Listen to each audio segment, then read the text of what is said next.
views expressed on this program are those of the hosts, guests, and callers, and are not necessarily those of this station, its management, or other advertisers. You're listening to Transformation Talk Radio.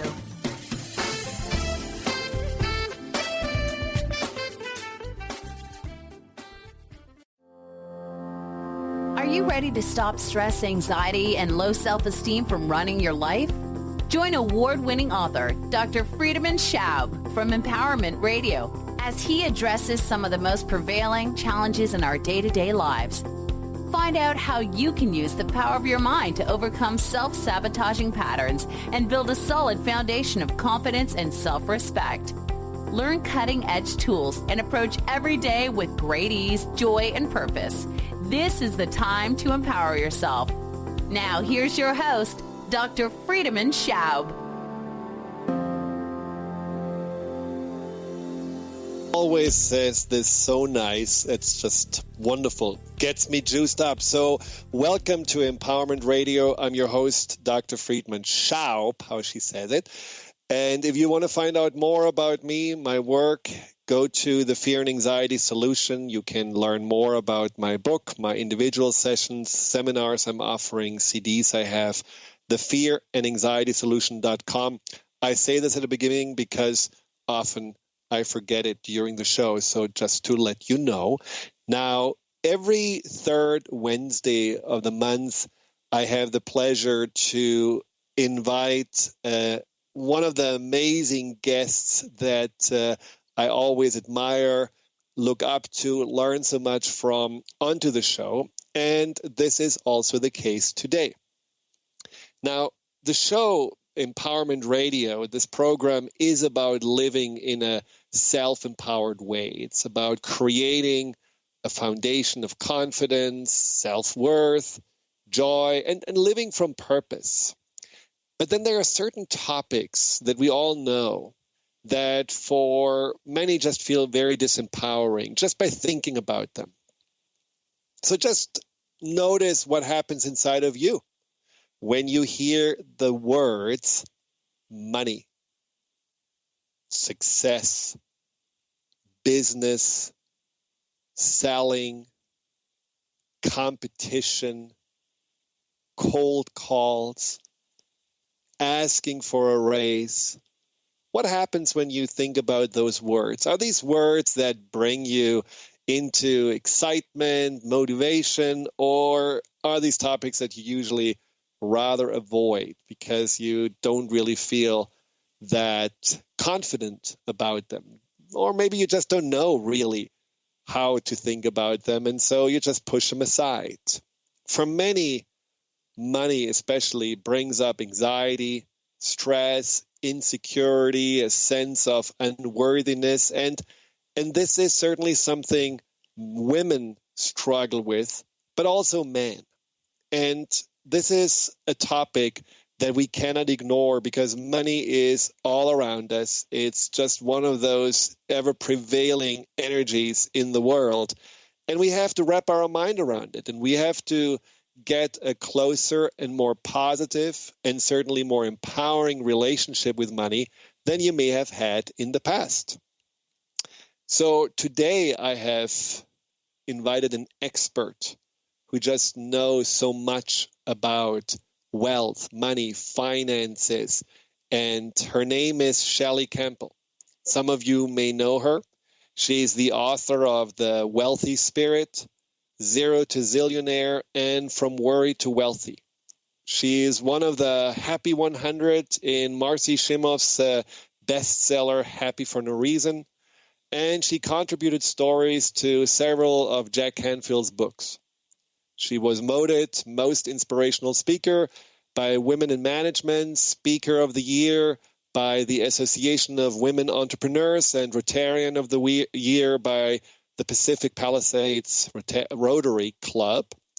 And she is just a major advocate for empowering women to create more wealth in their lives. And today we will go head to head with such important topics that we often avoid, such as why women make less money and don't usually ask for more, how we can lose our fear of money and boost our confidence to go after what we want, how you can get your families and spouse support when you're pursuing your dreams, and what the bleep are shark, dolphins, and tuna people. So welcome, Chellie. It's a pleasure to have you.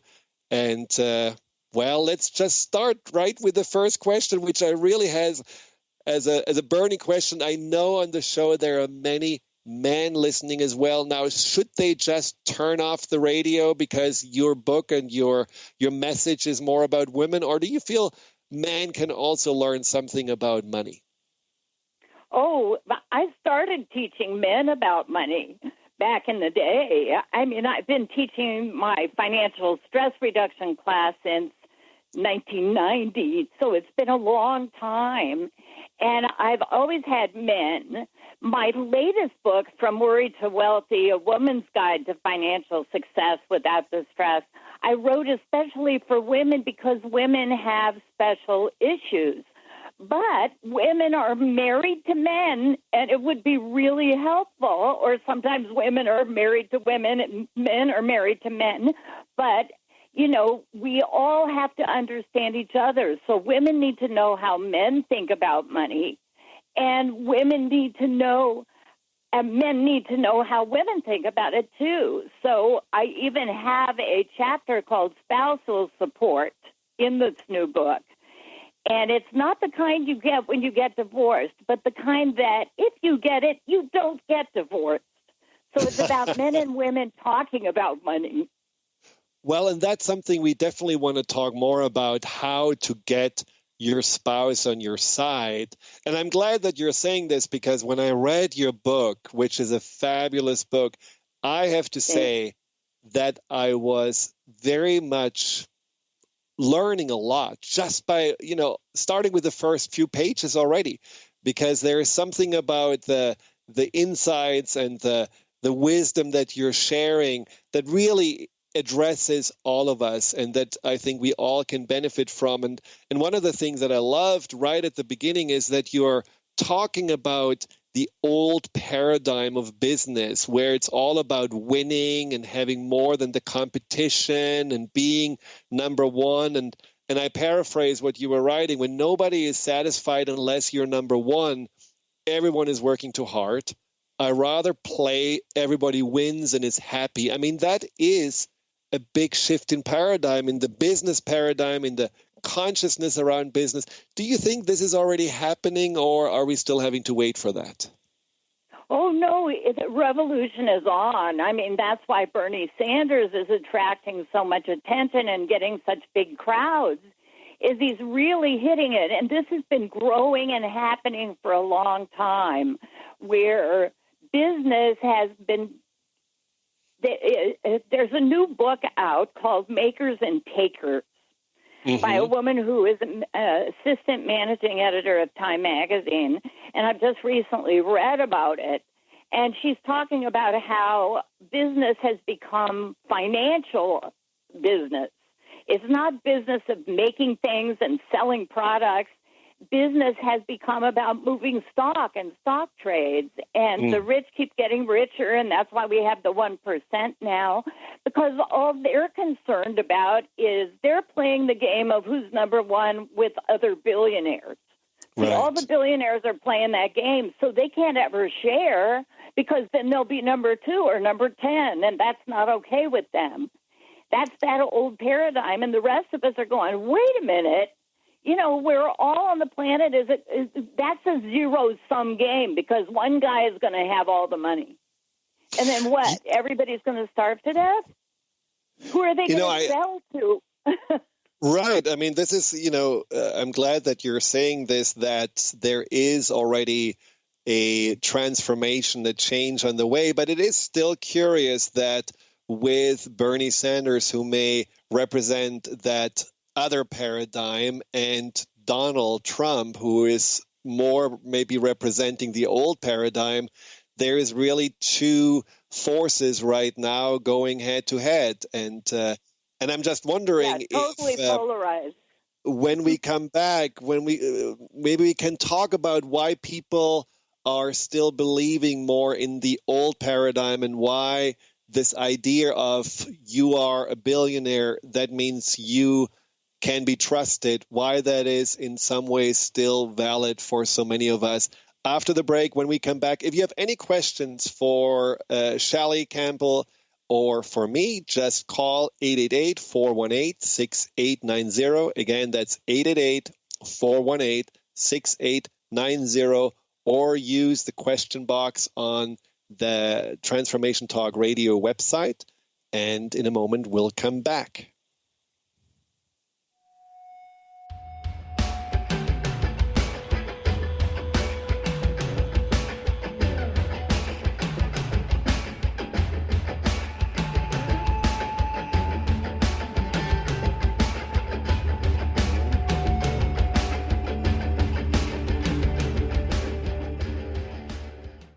Hi everyone, this is Dr. Pat. The ancient Inca root vegetable maca is world-renowned for its wide array of health benefits. As a family-run company of true maca specialists, the maca team's mission is to provide you with fresh, organic, premium quality maca powders at a fair price. Amazing. All of the products are always organically grown, fair-traded, GMO-free, fresh, and potent. So don't take my word for it. Experience the life-changing benefits of maca today. Visit themacateam.com. Get ready to rid yourself of all that is weighing you down and holding you back. Coming Clean, The Art of Transparency with Catherine Moss is a hit show that brings a real and dynamic message to uncovering and believing in the true amazing being you already are. Tune in and let Catherine help you become truthful, authentic, and mindful of living on purpose one day at a time. Live each Tuesday, 9 a.m. Pacific on TransformationTalkRadio.com.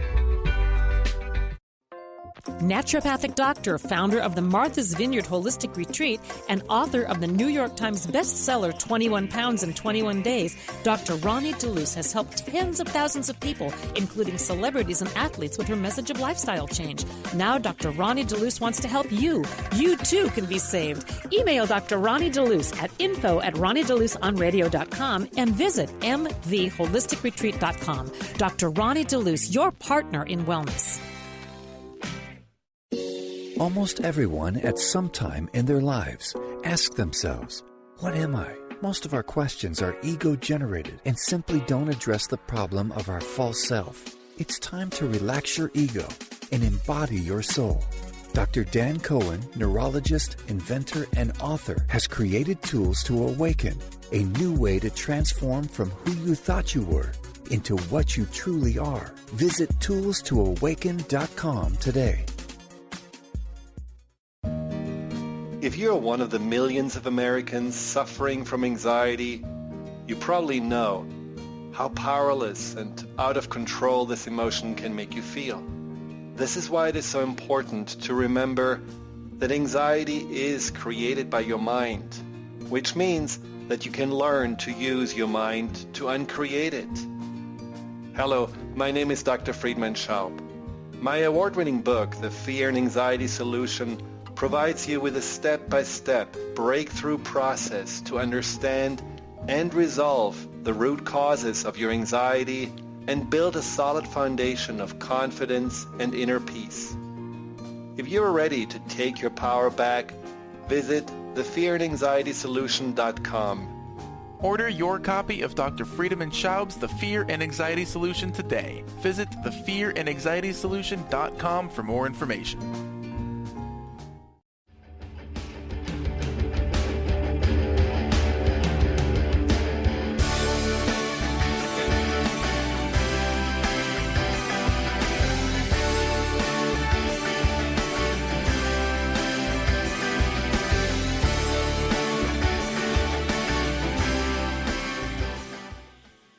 All right, welcome back to Empowerment Radio. Today we talk money. And today I have my very special guest, Chellie Campbell, author from Worry to Wealthy, A Women's Guide to Financial Success Without the Stress, on the show. Thank you again, Chellie, for coming here. And we just talked about the Donald. We talked about money and how that old paradigm of have the most, having to be the winner, having to be on the top is no longer working. It is certainly something that leaves so many people just with very little. It's interesting. Yesterday I talked to a client who wrote an article about one of the wealthiest men in Canada, and he is not only wealthy, he also appears to be very, very wise. And he said that the system in America had been designed in the past to keep people rather poor than making them wealthy. Would you agree with that? Yes. And it isn't really that that's the intention, but that is the outcome of this idea and old paradigm where you got to be number one. That means everybody else is not going to be number one, and competition is dog eat dog, and your job is to crush the competition. You know, that's just got to go. There's competition. I'm a coach, all right? I'm a financial coach. I was a financial coach because I owned a bookkeeping service, and I was handling people's money and helping them to manage it, and they couldn't read the financial statements I gave them. So I started calling them up and explaining what the numbers were and what I learned about their business and what they could do to improve. And 3 of them in the same week said, "You should teach this." And I went, "Well, yeah, this isn't even taught in our school system. There's no financial literacy taught anywhere. So I see there's a market, and I'm going to fill it." And it took over my life, and I just loved it. But that whole thing of you've got to be number one, I don't want to be number one. Number one when I started my workshop business was Tony Robbins, you know, and he had an infomercial running on cable every night, and he had 1,000 people high-fiving each other. And I looked at it, and I said, if that isn't my model, that isn't what I want to do. I don't want to be giving performances to 1,000 people. I want to have a small, little, intense group of 6, 8, or 10 people where I really get to know them and see what their issues are and help them solve them. And I've run my business that way ever since, and I'm happy as a clam. And I'm not number one. There are coaches that are bigger than me, making more money than me, serving more people than me. But you know what? I write books, and people can read the books if they aren't going to come and be one of the 60 people a year that I do in my workshops. So it's really fine. I wanted the message to get out, but I want a business that I run, not one that runs me. So I constructed everything to serve me. Which is really, I think that in itself is a great message, because sometimes we do something like, you know, out of the idea we have to win, we have to be number one, we have to be as big as the others. And we don't really listen to whether this is who we are, whether this is really our purpose, whether this is really in our heart. And so we push ourselves and we work 80 hours a week, and ultimately we are kind of missing out on other aspects of life. And I often say to people, life is not the competition that we are told it is. Life is ultimately the journey that we are on, and every day counts. But see, one of the things that you mentioned was also that you really love what you're doing, but you also have a very positive connection to money and wealth, and most people don't. They see money as the root of all evil, and people that are wealthy, they're all crooks or selfish, and they cannot be trusted. Yes. What do you think? I mean, what's your personal connection to money and wealth? Well, you know what? I was raised to be a positive thinker, and I read a lot of self-help books, and I've taken a lot of classes in my life, and I've had to learn. I've come up across different ideas and concepts, and I've seen what didn't work in my life. Like, one of the things was I was a people pleaser, and so I read a book called When I Say No, I Feel Guilty, and learn how to say no and be proud of it. So along the way, I came across the idea of doing positive thinking and saying positive affirmations. So I started reading and writing my own about money. So when you mentioned that, earlier in the program, what do you think when I say the word money? I got a big smile on my face because my number one affirmation that I'll just share with everybody right now is people love to give me money. And you just can't say that without smiling. It's fun. Now tell me, money is fun. It's interesting because some people would say when they hear that, oh, she's greedy, she just wants our money. What do you respond to something like that? You know what? That's a sign of somebody who does not have a healthy relationship with money. Because here's the thing. We're spiritual beings having a material existence. And some people feel that we're supposed to ignore one or the other of them. To me, I think it means we're supposed to master both of them. Be good at keeping body and soul alive. If you don't make some money, which all money is made from serving somebody else with your talents and skills, which they pay you for, and if the transaction is right, they're going to be happy and you're going to be happy. So why should that be greedy or bad or wrong? You have to do it. You have to have a job or you have to have a business. And why not have one that you love and the people there love you and they're happy to pay you a paycheck and you get to ask for what you want and then find the people that are willing to pay you that? But isn't it interesting that lots of people would say if you are, wanting to have more money, at some point you are serving the money. And in your book, you wrote about this guy who worked on Wall Street, and he did this last bonus check he got was $3 million, and he was totally unhappy. Why only $3 million? I want more. And so there was an addiction to having more. How would you recommend people to not get into the idea of wanting more and more and more in an unhealthy way? Unhealthy is the key because, see, he was unhappy with $3 million because he wasn't number one. Somebody else got $5 million. Mm-hmm. And they've done this study, now that psychiatry and psychology are studying happiness. They used to just study for 100 years. All they studied was dysfunction. But now they actively study happiness. And the only thing they've found in experiments that make people happy is to write in a gratitude journal every day, to acknowledge all of the things that you have. I mean, especially those of us in America or any first world country, we don't have third world problems. We're not worried about whether we're going to eat tomorrow.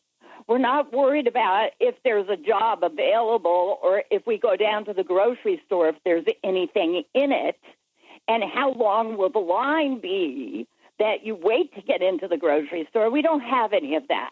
So our problems are already elevated. Well, some people start thinking, well, there are those people that don't have as much as I have, so it's wrong and bad for me to have what I have. But that's not it. What we want to do is help everybody have enough. Mm-hmm. Mm-hmm.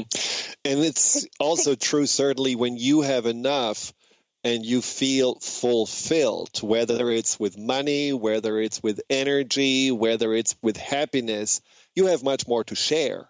So maybe this example also shows that this example of this Wall Street executive, that if you don't share and if you only keep it inside, it leads to a contraction. It leads you to become tight and tense, and that always leaves you empty. You mentioned studies on happiness. There was a study that also was testing the blood of people that would call them happy, and it tested the white blood cells. And you can see in white blood cells whether they are stressed or whether they are happy and healthy and ready to take care of whatever the bugs or viruses come their way. And when we are stressed, obviously that shows up in a different form in the white blood cells. And so when they tested that, they were asking, I don't know how many people, 100 people or so, are you happy? And everyone who was happy was tested. Now, what's so interesting is that even the people that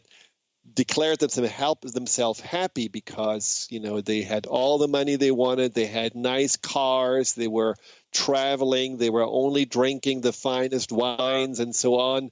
They actually had a blood test that showed how stressed they were and how, in some ways unhappy they were inside, because whatever they did, it never satisfied them.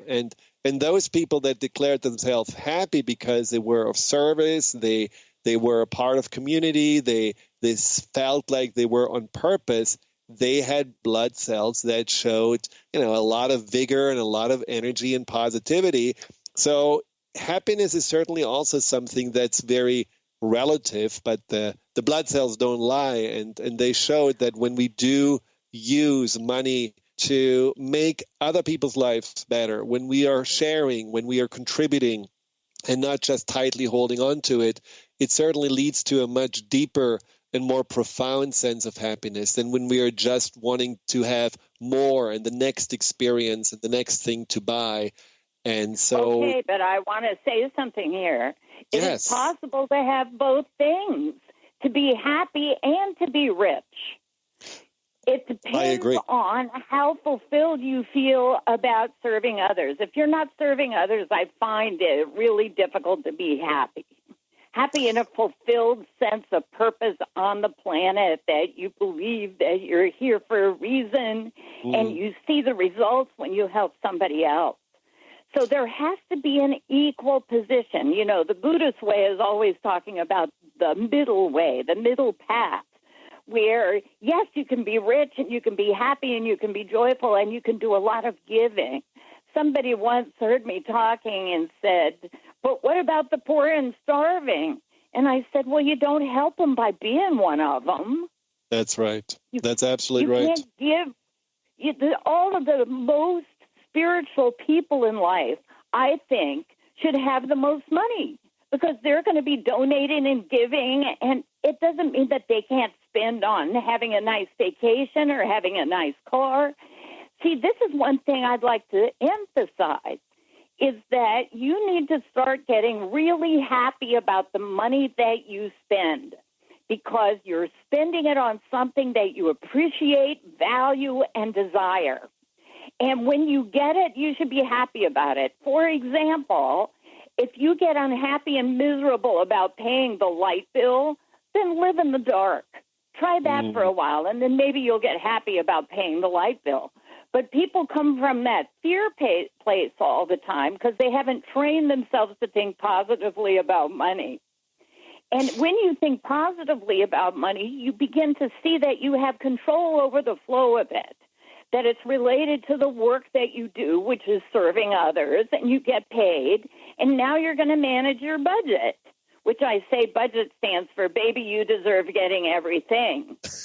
But maybe not all today.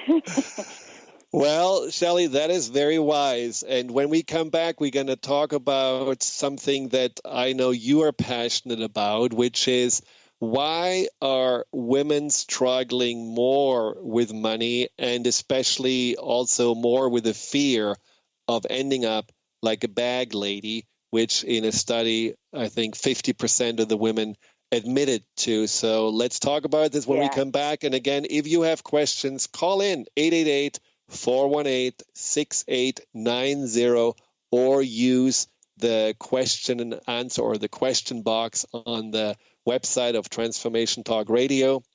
We will come back with Chellie Campbell in a moment.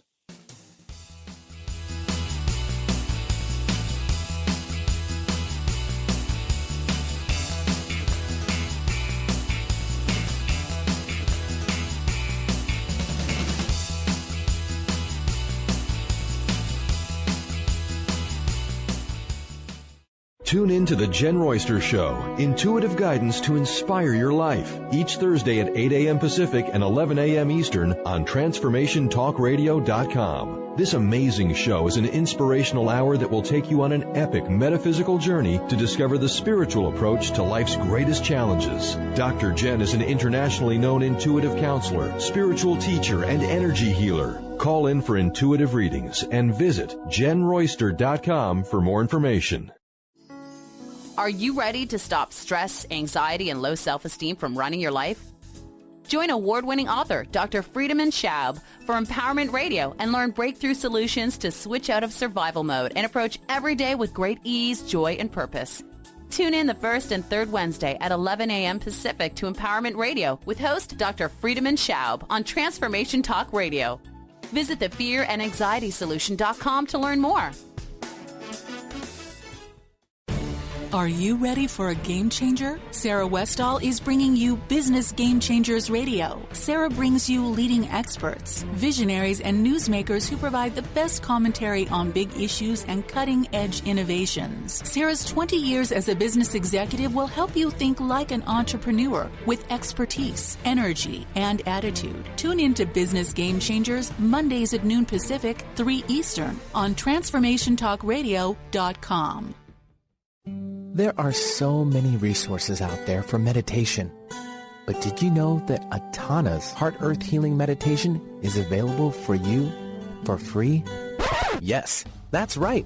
You can receive this free healing meditation today from Atana Vadili. All you need to do is visit his website, atanamethod.com. That's ATAANA method.com and sign up.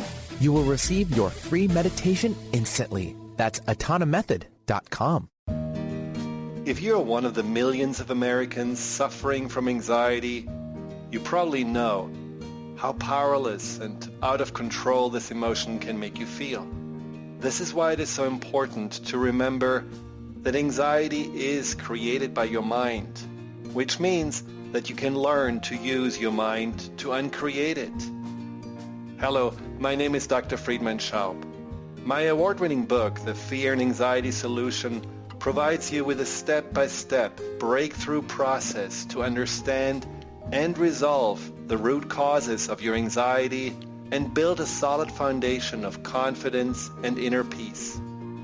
If you are ready to take your power back, visit thefearandanxietysolution.com.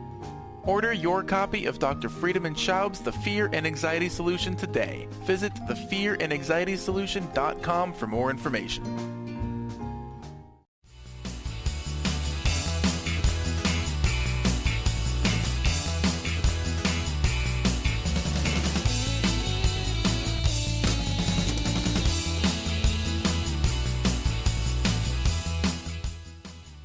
Welcome back to Empowerment Radio. I'm your host, Dr. Friedemann, and today we have Chellie Campbell, author of From Worry to Wealthy, a women's guide to financial success without the stress, on the show. And we just talked before the break about money and women. And there has been a study that you were quoting in your book that said that 50% of American women are afraid of becoming a bag lady, even if some of them made a six-figure income. And how do you explain that, Chellie? What's going on? Why is money, or why are women so much more concerned about running out of money? Well, because women don't feel as powerful about money. They know they're not making as much money as men are, still 77 cents on the dollar or whatever on the average. Women get into the ghetto places where they go gravitate and are hired for jobs where it's mostly women, and so mostly women are underpaid. And part of it comes from most of the financial experts out there are retirement specialists. They're stockbrokers. They're people who make money from you saving and investing your money with them. So their message is all negative. You're going to get old and sick and run out of money, and you're going to need a nursing home and all these medical expenses that keep going up. And people just listen to that every day, and they get really frightened. And I'm here to say, forget about all of that. Now, it's good to save some money. It's good to have some assets. But, you know, the idea of retiring and sitting around for 30 years, not being on your purpose, not making money anymore, doesn't appeal to me at all. The average retiree watches 49 hours of television a week. Okay, that doesn't look like a life that I want. So I'm living a lifestyle that I like right now, and I'm saving less for retirement. I do have an account. I do save money. I do have, like book royalties. Anything you can do to get some residual income, like actors get residuals on additional showings of their motion pictures and television shows. Authors get residuals, book royalties.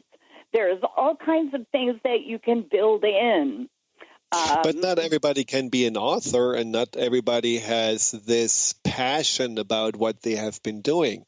So if you think about the average person that just says, I have a job, it pays, it's okay, I like the people, but I certainly don't want to make it a hobby after I retire, what would you suggest to those? Well, those people are going to have to really look to budgeting so that you hold on to a large piece of your income so that you can do that. But I think that's really, you know what? You can't do it. You've got to figure out something that inspires you, that you love, that will make you some money too. And it doesn't mean you work 80 hours. It means maybe you work 10 or 20 hours. You do something fun but brings in a little money along with your Social Security and investments, et cetera. But let me tell you, the actual fact of the matter is, if you look at it statistically, I've asked many financial planners this question, and there's a book called Pound Foolish, which is the dark side of the financial services industry. The percentage of Americans that can actually save enough money to live comfortably in retirement for 30 years, 8%. That's it. So That's a game that everybody is playing that only 8% of the population could even aspire to win is a broken game. But you're not suggesting just forget about it, don't save it all, and enjoy the day. It's the middle path. Path, remember? Yeah. You want to save some and, have your investment accounts, but don't feed into that, you're going to be broke and you're going to need a nursing home. All of that retirement stuff is a fairly new concept. 100 years ago and for all the period of human history before that, you worked until you died. Or you lived as an older person, you lived with your sons and daughters, and you were doing the babysitting for the grandkids and the great-grandkids, and you were doing some cooking around the house. You were doing tasks that helped the major breadwinners take a load off of them. So part of the problem.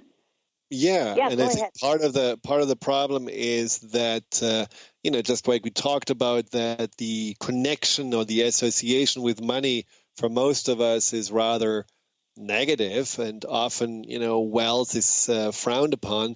I think there is also often a very negative association with work. I remember my uncle.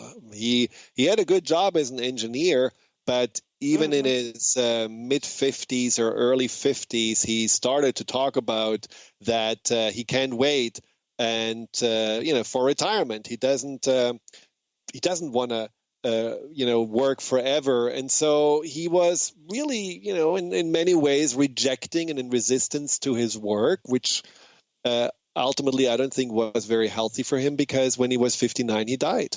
And so before he ever got into retirement, he got a heart attack. And many of us, I think, feel powerless when it comes to changing their jobs, changing their careers. A client of mine told me about her husband who worked in a sweatshop and made not a lot of money, worked there for 20 years. It was a very toxic environment, and he just held on to the job because he felt that he needed to provide health insurance for the family.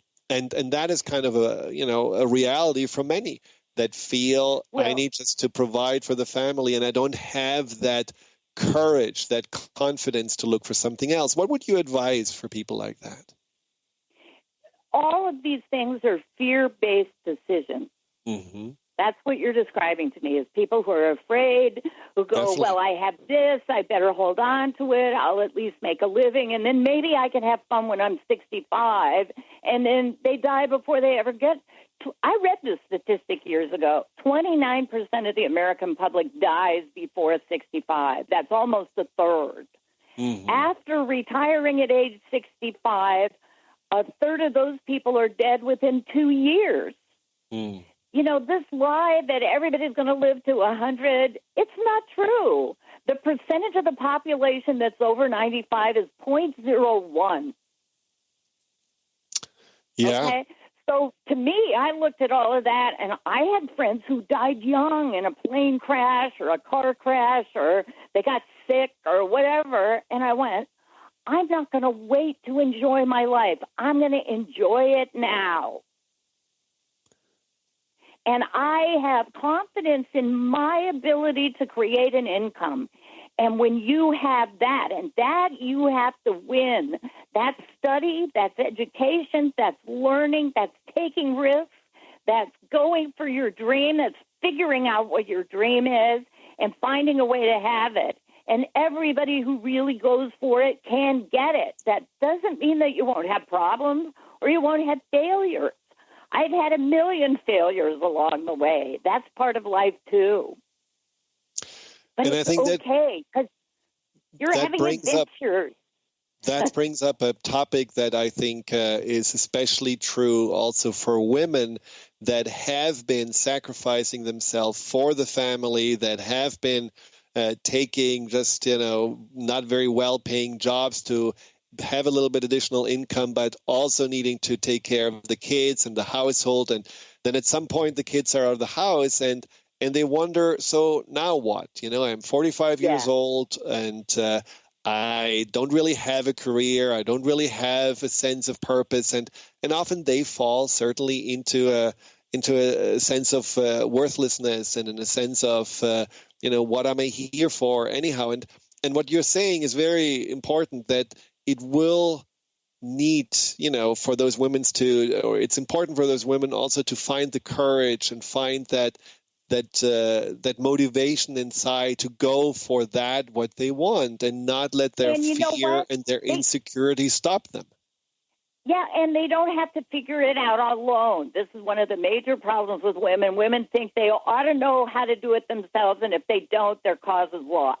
No, hire a coach, read some self-help books, figure out how to do it.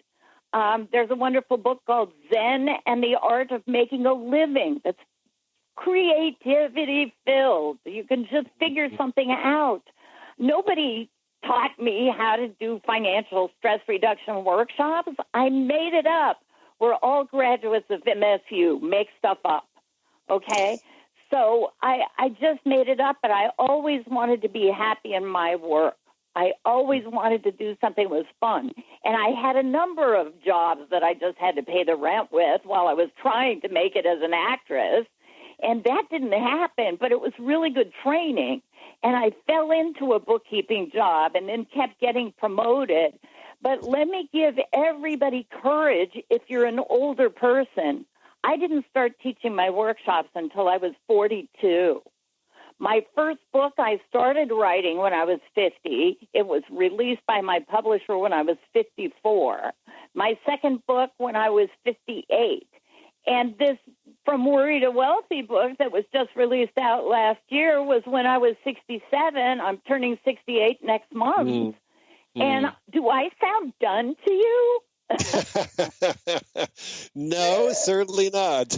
You are definitely passionate about what you're doing. And if you want to know more about Chellie Campbell, you can find her on her website, Chellie.com, CHELLIE.com. And she does workshops. She has these amazing books, certainly a resource to go to if you feel like, I want to just bring my financial health to the next level. I want to start on a new adventure in my life. I'm ready to live a life that is happy. And you talk about the happiness balance sheet. What is that, by the way? Well, it's like the financial stock market, all of the companies on the stock market, and every corporation has a balance sheet. And people have personal balance sheets, a total of their assets and a total of their liabilities. And the stock market, and corporations, this is part of the financialization of America, is that stock has become the end-all and be-all as your share price. And corporations are making short-term decisions that aren't good for the long term, but it's good for the share price right now, and that's what they are driven by. And I'm saying, instead of being driven by that, why don't we be driven by, how happy are your executives? How happy are your employees? Are you giving great benefits? Do your people get family leave? Do they get health insurance without a million copays so that it's basically worthless? So that's what I'm looking at. That's part of the new paradigm that I'm advocating, is that all balance sheets include those kinds of things. And how much is the CEO of the company making relative to his lowest paid employee?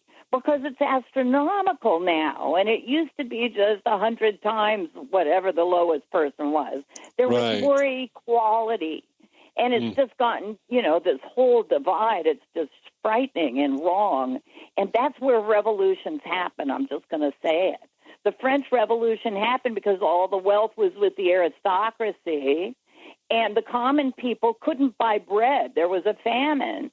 And they couldn't afford bread. The bread prices got so high, and it was actually the women of Paris who marched on Versailles and took the king and queen prisoner. And that was the beginning of the French Revolution. Well, I'm very convinced that women are in the forefront of a positive revolution, transformation, or whatever you want to call it, and that it's time for women to be more in the significant positions in the world, simply because men have created a lot of mess, and it's time for a shift in that consciousness. Yes, and women can help. But let me share something. This is a really important concept for women, is that women don't ask. And there's a wonderful book and website called Women Don't Ask, which is about one of the reasons why women don't make as much money is they don't ask for raises, bonuses, and negotiate their starting salary. And it's because this is how the culture is. I remember in school, if a boy wanted to go to the dance, he had to ask a girl. And if she said no, he asked another girl. If she said no, and on, maybe he had to ask 10 before somebody said yes. All girls had to do was try and be perfect, try and be beautiful, and wait for a guy to ask her, all right? And then it continues. You wait for the guy to ask you to a dance. You wait for the guy to ask you to get married. You wait for the guy to handle the finances. And you wait for a guy to give you a job. And it's how we've been raised, and we're used to that paradigm. And so when women are told, well, you have to ask, they don't have the tools to do it.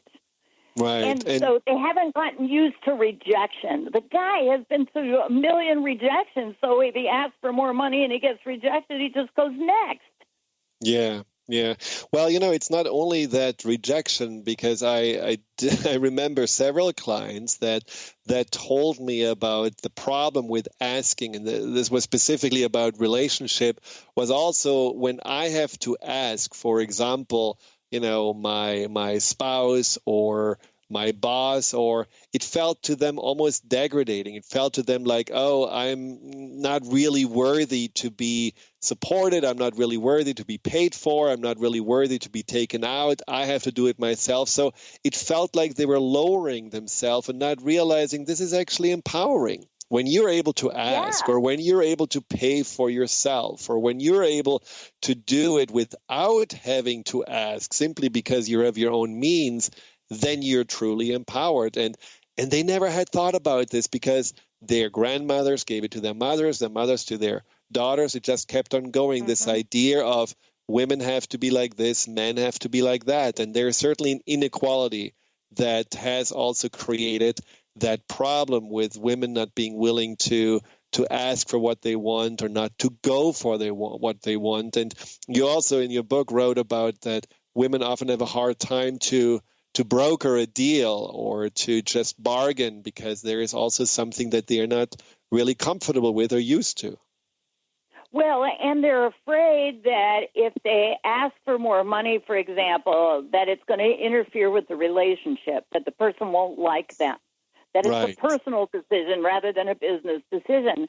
But you can be nice and warm and friendly and say, well, and you've got to prove your point. You can't just ask for the money out of the blue. I'll never forget the first time that I ever said to a gal that in an office that I worked in, I said, I've been here a year. I think I'll ask for more money. And she said, why do you think you need more? Why do you think you deserve more money? Mm-hmm. And I looked at her, Jennifer, aren't you my friend? And she said, come here, let me teach you something. And she said, the only reason to pay you more money is that you've accomplished something for the business, that you've helped the business save money or make more money, or you're an integral part with what you do to the company's making money. What have you done? What can you prove? You need to get that data. You don't just go ask out of the blue, oh, give it to me because I've been warming the seat for a year. That's not worth any more money. Mm-hmm. Wow. That was so illuminating. And then I said, oh, well, I've helped them save costs, and this is how much money, and I've also helped them make more money through this and this and this. And I made the case, and I got the raise. Very interesting. But that is also something that you can do, each of us, for ourselves, simply asking ourselves, why do we deserve more money? What is it what we have contributed to the world? How much have we given to our loved ones or the people in our community? How much have we done good? And how much have we maybe added to people's lives and made their lives richer? Maybe not necessarily financially, but in other ways. So can we ask for more money? And again, who do we ask? Is it asking the boss? Is it asking the government? Or is it asking ourselves to simply open up more to receive more, going for jobs that pay more, having a raise in the services that you're offering, and asking the universe to provide you more, which I personally find very, very effective. Yes, asking the universe is great because the universe is there to deliver. It's there to say, somebody told me once, the universe is just a big yes machine. You say, I really like more money and I deserve it. It says yes. You say, oh, I'd love to ask for more money, but I really don't think I'm good enough. It says yes to that. Right. Or it's like a restaurant. If you go in there and you don't really make an order, well, nothing comes on your table. So we just have to really order for what we need and ask for what we want. But it all comes down to fear. It all comes down to the lack of confidence, the lack of self-worth. So if these are topics that you're struggling with, you can find help in amazing books like the one of Chellie Campbell, the From Worry to Wealthy, A Women's Guide to Financial Success. You can learn more about how to overcome fear and anxiety with my book, The Fear and Anxiety Solution. You can find out more about my work at thefearandanxietysolution.com. And when you are internally feeling not only calm and confident, but you also sense that you have something to offer, that there is purpose in you, that there is something that you're here to share, then you automatically will feel much more inclined to go for it and to ask for what you need and ask the support that you want from your spouse, from your family, from the universe. So that is certainly something that we both, I would say, have experienced ourselves. Or what do you think, Chellie? Oh, absolutely. And I had to work on my self-esteem just like anybody else. Right. And I think that's a place where women really need to start saying, what they do is they compare themselves to the best person. Like if I'm going to compare myself to Tony Robbins when I'm a beginner, when I'm new, I'm not going to measure up. Does that mean I can never make any money? No, that means I'm going to start slow and lower, and I'm going to reach out to the people who are around me that I can serve. So So then as I served those people and saw them get wealthier, saw them make more money, saw them get jobs that they never believed they could have made that much money, I went, oh, I'm worth something, and that proves it, so I'm going to charge more money. And as time went on, I just, upped my fee. And I get to, because it's really good for a financial advisor to be looking like they have some money, right? Well, thank you so much, Chellie, for being here. And I want to just end the show with something that you were writing about, the secret to having a happy, rich, and fulfilled life. And what you said, the ultimate purpose is to help others be happy too. And if we can achieve all that, we will have more wealth than we could possibly imagine. So with that, thank you for your very inspiring and empowering message. And I hope we can have another show with you, because it was great fun to have you on. Oh, thank you so much for inviting me, and I would love to talk with you again. Great. We will do that. Thank you for listening, tuning in. I hope you were also feeling inspired and empowered. Until next time, I'm your host, Dr. Friedemann Schaub. You've been listening to Empowerment Radio with Dr. Friedemann Schaub. Join Dr. Friedemann the first and third Wednesday each month at 11 a.m. Pacific as he addresses some of the most prevailing challenges of our daily lives. Discover how you can use the power of your mind to overcome stress, anxiety, and overwhelm and create a solid foundation of confidence and self-esteem. Learn cutting-edge tools so that you can approach every day with great ease, joy, and purpose. To learn more about what Dr. Schaub can do for you, visit thefearandanxietysolution.com.